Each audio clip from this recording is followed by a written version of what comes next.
ಕರ್ಮ ಕರ್ಮಾಂಗ ಯಾವುದೇ ಉದ್ದೇಶಗಳು ನಡೆಯುವುದಿಲ್ಲ. ಈಗ ನೀವು ಆ ಶೋಕಿಗೆ ಬರಬೇಕು ಅಂದರೆ ಒಂದು ಸಂಕಲ್ಪ ಇರಬೇಕು ಅಲ್ವಾ?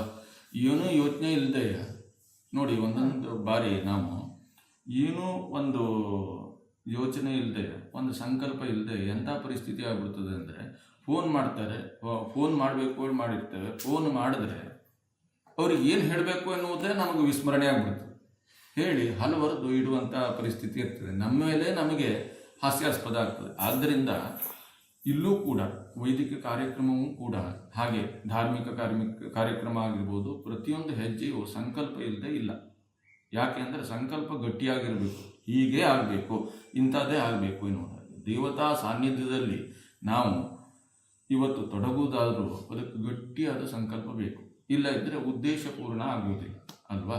ಅದಕ್ಕಾಗಿ ನಮ್ಮ ಋಷಿ ಪರಂಪರೆಯೇ ಈ ರೀತಿ ದಾರಿಯಲ್ಲಿ ಸಂಕಲ್ಪ ಮಾಡಿ, ದೇವತಾ ಭಾಷೆಯಲ್ಲೇ, ದೇವನಾಗರಿ ಭಾಷೆ ಏನಿದೆ, ಸಂಸ್ಕೃತ ಇದೆಯಾ, ಅದರಲ್ಲೇ ಈ ರೀತಿ ಅನೇಕ ಸಂಕಲ್ಪಗಳನ್ನು ನಮ್ಮ ಎದುರಿಗೆ ಇಟ್ಟಿದೆ. ನೋಡಿ, ಪ್ರಾಪಂಚಿಕವಾಗಿ ಏನೇನು ಸಮಸ್ಯೆ ಇರ್ತದೆ, ಕೃತ್ರಿಮ ದೋಷ ಎನ್ನುವುದಾಗಿ ವಿಶೇಷವಾಗಿ ಪ್ರತಿಯೊಬ್ಬರಿಗೂ, ಈಗ ಎಲ್ಲ ವರ್ಗದವರಿಗೂ ಗೊತ್ತಿದೆ ಕೃತ್ರಿಮ ದೋಷ. ಯಂತ್ರ ಮಂತ್ರ ವಿಷಚೂರ್ಣ ಕೃತ್ಯಾಂಜನ ಸಂಮೋಹನ ವಶೀಕರಣ ಇದೆಲ್ಲ ಗೊತ್ತಿದೆ. ಸಂಮೋಹನಗೊಳಿಸೋದು ಅಥವಾ ವಶೀಕರಣ ಮಾಡೋದು, ಸಸ್ಯಾದಿಗಳ ಮೇಲೆ ಆ ಸಂಮೋಹನ ವಶೀಕರಣ ಆಗಬೇಕಾದರೆ ನಮ್ಮ ಮೇಲೆ ಆಗುವುದಿಲ್ವ?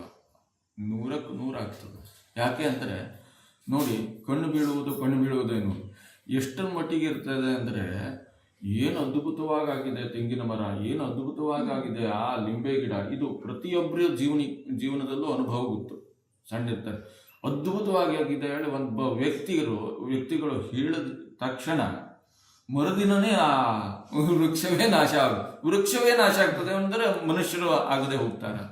ಉನ್ನತಿ ಆಗ್ತಾ ಒಂದು ವ್ಯಕ್ತಿ ಉನ್ನತಿ ದಾರಿಯತ್ತ ಹೋಗ್ತಾ ಇವೆಲ್ಲ ಕೆಟ್ಟ ಕ್ಷಣಗಳು, ಕೆಟ್ಟ ವಿಷಯಗಳು ಬಂದೇ ಬರ್ತದೆ. ಯಾಕೆ ಅಂದರೆ ಧನಾತ್ಮಕ ಚಿಂತನೆಗಳು ಇರುವಾಗ ಋಣಾತ್ಮಕ ಚಿಂತನೆಗಳು ಇರಲೇಬೇಕು. ಪ್ರಾಪಂಚಿಕ ನಿಯಮ. ಅದನ್ನು ಮೀರಿ ನಿಲ್ಲಲಿಕ್ಕೆ ನಮಗೆ ದೇವತಾ ಆರಾಧನೆ, ದೇವತಾ ಒಳ್ಳೆಯ ಶಕ್ತಿಯ ಒಂದು ಶಕ್ತಿಯನ್ನು ಹಿಡಿಯುವುದು ಅನಿವಾರ್ಯ. ಅದಕ್ಕೆ ನಮ್ಮ ಹಿಂದೂ ಧರ್ಮದಲ್ಲಿ, ಸನಾತನ ಧರ್ಮದಲ್ಲಿ ಅನೇಕ ಮಜಲುಗಳನ್ನು ಕೊಟ್ಟಿದ್ದಾರೆ, ಅನೇಕ ಹಂತಗಳನ್ನು ಕೊಟ್ಟಿದ್ದಾರೆ. ಯಾವ ರೀತಿಯಲ್ಲಿ ಮೆಟ್ಟಿಲು ಆಧ್ಯಾತ್ಮ ಸಾಧನೆಗೆ ಹೋಗಬೇಕು, ಪರಿಪೂರ್ಣವಾದ ಆರೋಗ್ಯ ಇದ್ದರೆ ಶರೀರ ಮಾಧ್ಯಮ ಖಲು ಧರ್ಮ ಸಾಧನ. ಈ ವಾಕ್ಯ ಎಲ್ಲಿಂದ ಬಂತು ಅಂದರೆ, ಪಾರ್ವತಿ ಶಿವನನ್ನ ಅಗಲಿದಾಗ ಶಿವನನ್ನ ಕುರಿತಾಗಿ ಅನೇಕ ವರ್ಷ ತಪಸ್ಸನ್ನು ಮಾಡಿದ್ಳು.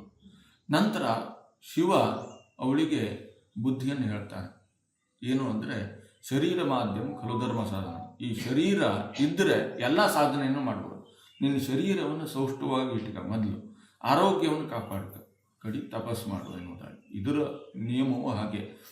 ಎಲ್ಲ ರೀತಿಯಾದಂಥ ನಮ್ಮ ಏಳಿಗೆಗೆ ತಡೆಯಾಗುವಂತಹ ವಿಷಯಗಳು ಪ್ರಪಂಚದಲ್ಲಿ ಏನೇನಿದೆ ಎನ್ನುವುದನ್ನು ತೋರಿಸ್ತದೆ ಸಂಕಲ್ಪದಲ್ಲಿ. ನಿಮಗೆ ಸೂಕ್ಷ್ಮವಾಗಿ ಅರ್ಥ ಆಗಿರ್ಬೋದು ಸಂಕಲ್ಪದ ಭಾಷೆ.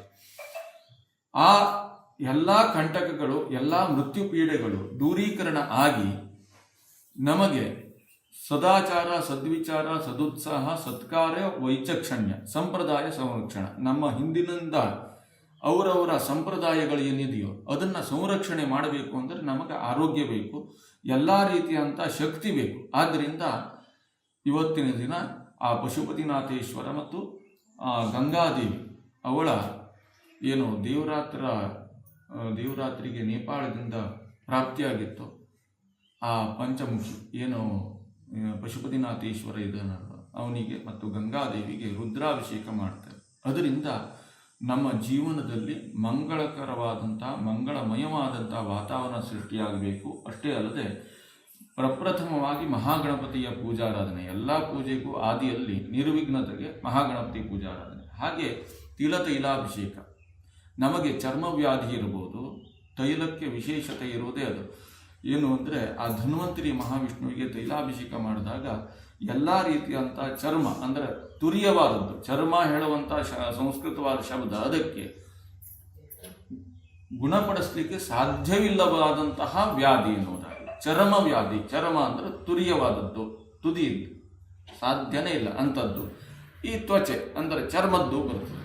ಎಲ್ಲ ವ್ಯಾಧಿಗಳು ಕೂಡ ನಿವಾರಣೆ ಆಗಬೇಕು. ಆದ್ದರಿಂದ ತಿಲತೈಲಾಭಿಷೇಕ, ಹಾಗೆ ಗಾಯತ್ರಿ ಮಂತ್ರ ಹಾಗೂ ತ್ರಯಂಬಕ ಮಂತ್ರ ಹಾಗೂ ಧನ್ವಂತರಿ ಮಹಾವಿಷ್ಣುವಿನ ಮಂತ್ರದಿಂದ ಔಷಧಿ ವನಸ್ಪತಿಗಳಿಂದ ಇವತ್ತು ಹೋಮವನ್ನು ಹವಿಸ್ತೇವೆ ಎನ್ನುವುದಾಗಿ ದೇವತಾ ಸಾನ್ನಿಧ್ಯದಲ್ಲಿ ಸಂಕಲ್ಪ ಮಾಡಿದಂಗಾಯ್ತು. ಇದಕ್ಕೆ ಪೂರಕವಾಗಿ ನಮ್ಮ ಮನಸ್ಥಿತಿ, ನಮ್ಮ ಸಂಕಲ್ಪ ಎಲ್ಲ ಪೂರ್ಣ ಆಗುವಂತೆ ನಮ್ಮ ಎಲ್ಲರ ಸಿದ್ಧತೆ ಇರಲಿ ಎನ್ನುವುದಾಗಿ ನಾನು 2 ಮಾತನ್ನು ಹೇಳ್ತಾ ಇದ್ದೇನೆ. ಎಲ್ಲರೂ ಕೂಡ ಸಹಭಾಗಿಯಾಗಿ ಇದನ್ನು ಕಾರ್ಯಕ್ರಮವನ್ನು ಪರಿಪೂರ್ಣವಾಗಿ ಮಾಡಿ ಎಲ್ಲರೂ ಕೂಡ ಅಂಥ ಪರಿಪೂರ್ಣವಾದಂಥ ಫಲವನ್ನು ಪಡೆಯೋಣ ಎನ್ನುವುದಾಗಿ ಪ್ರಾರ್ಥನೆ. ಓಂ ಸ್ವಸ್ತಿ ನ ಇಂದ್ರೋ ವೃದ್ಧಶ್ರವಾ ಸ್ವಸ್ತಿ ನಃ ಪೂಷಾ ವಿಶ್ವವೇದಾಃ ಸ್ವಸ್ತಿ ನಸ್ತಾರ್ಕ್ಷ್ಯೋ ಅರಿಷ್ಟನೇಮಿಃ ಸ್ವಸ್ತಿ ನೋ ಬೃಹಸ್ಪತಿರ್ದದಾತು. ಓಂ ಶಾಂತಿ ಶಾಂತಿ ಶಾಂತಿ.